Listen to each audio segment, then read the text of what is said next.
Dustin. Everyone loves a sleeper. Slash Undervalued. That's right. So in this video, we're excited for the fantasy basketball season that's upon us. And this video, what we like to do is we look at where people are going in drafts, compare them to our rankings, and if we like them a little bit more than their ADP, we put them on this list. In this day and age, there's no such thing as a sleeper. You guys play 2K, you all know who's on everybody's team. It doesn't really matter at this point. So we like to show you like, hey, these guys are a good value of where they're going, or certainly we like them even a lot more than where they're currently being drafted. And download our most up-to-date rankings before you draft. Get onto our website, go to any of our rankings pages. You can download the 150 cheat sheet on there. And it's free. What's not to like about that? And we do update it throughout the preseason. So get on there, check it out. All right, first guy I'm talking about is the #1 overall pick, and that's DeAndre Ayton. And here's the deal. You're absolutely able to draft him where he's going. He's going pick 45. We have him at 39. He is NBA ready. He was like 20 and 11 and a half in college.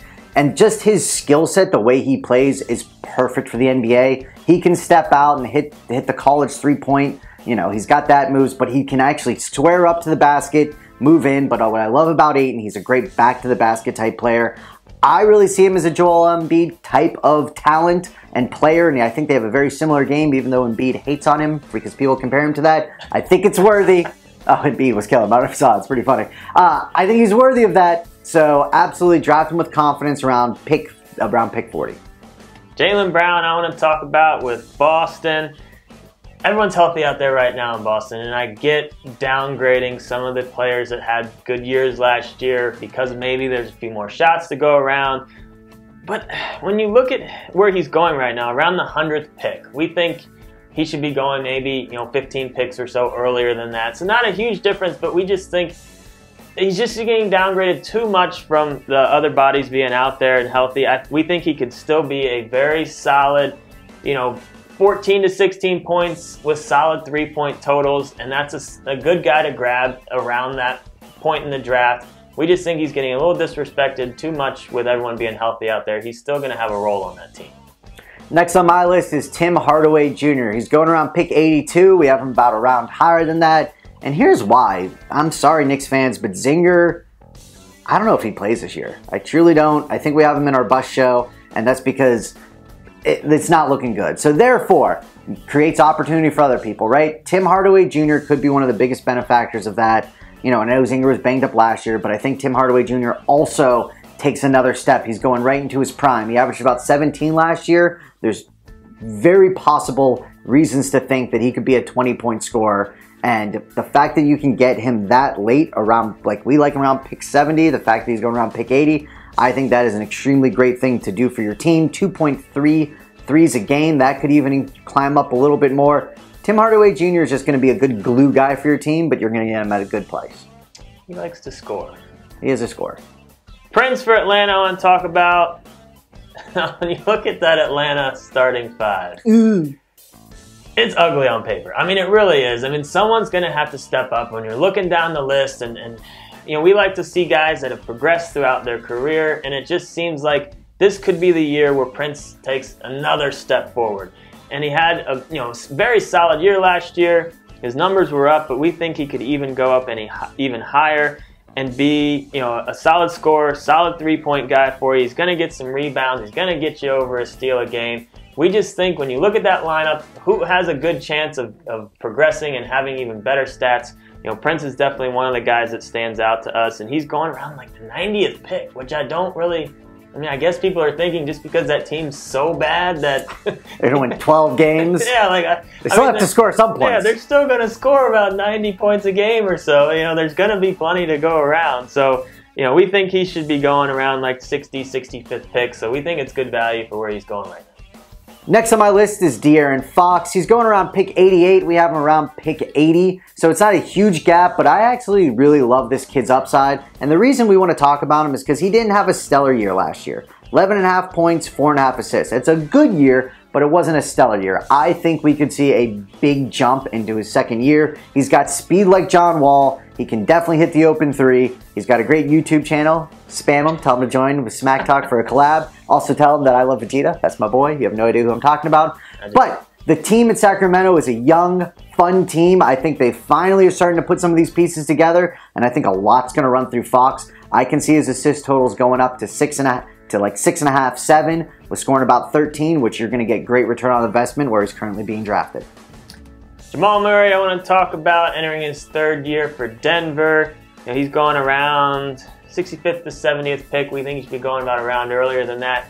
We like this kid's upside. He's entering his third year. He progressed his first 2. We think he progresses even further. I think he could definitely be a 20-point scorer in this league. He has great percentages. 3.5 assists, 4 rebounds. Like, he's just a guy that can, I think, be solid across the board. And he's added 15 pounds over the offseason, so he was kind of, always seen as a small player. That could help him, power up to the hoop a little bit more, not get banged around as much. We just think the opportunity is going to be there, and this could definitely be a year where we see another big jump from Murray. And we just think people aren't getting as excited as they should about him. We think he has a really good chance of progressing even further. Let's stay in Denver. Gary Harris, going around pick 70. We got him around pick 53.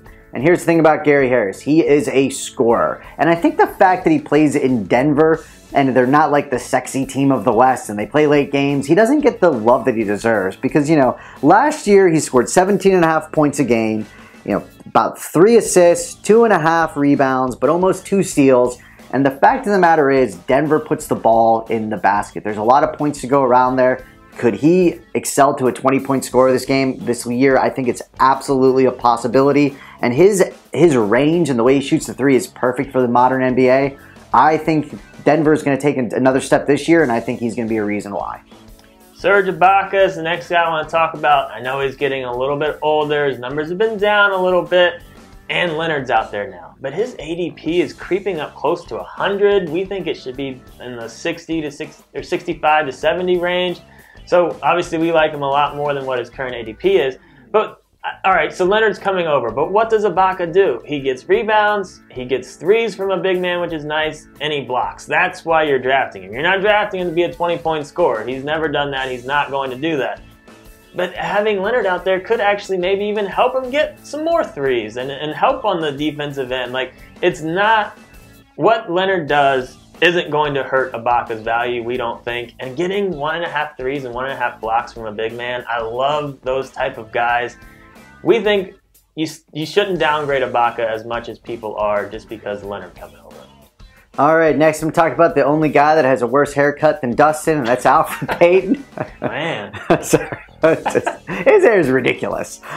He's going around pick 8, but he's a good baller. Pick 82, we got him at pick 75. And the reason I know it's not a huge gap, but the reason we wanted to stick out with Rondo leaving, and I feel like this guy gets irrational hate sometimes. It's because he's not a point guard that's going to score a ton of points, but he is a mini triple-double threat. He can certainly rebound, he can certainly get assists, he can certainly score over 10 points a game, and by no means is he going to average it during the year. But if you can get a guy that has, a chance every 9-10 games to possibly get a triple-double at pick 75, that means he's just solid across the board.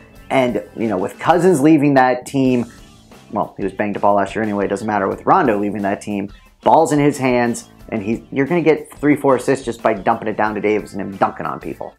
And our last guy is Dario with the 76ers. We had him on our overvalued list last year. We got a lot of hate for it, actually. And then he ended up, just having a solid year, but he didn't return on his investment.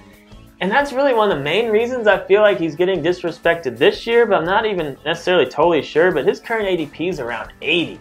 And that seems way too high. We got him about 60, 65 range. But when you look at his stats from last year, 15, 2 3s, 7 rebounds, like, I see no reason why he can't do that again. He's going to be a big part of that offense, or a big part of that team.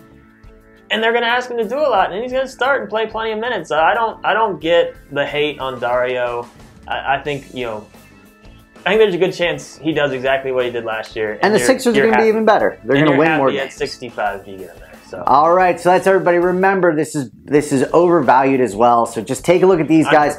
Undervalued, my apologies. You do not have to take them at the spots that we said. In fantasy basketball, more than any other sport, you build your lineups. So if you didn't get centers early and Ayton's there, great. Same thing with point guards, Peyton's there. So just note these guys as we like where they're going, or we like them actually a little bit more.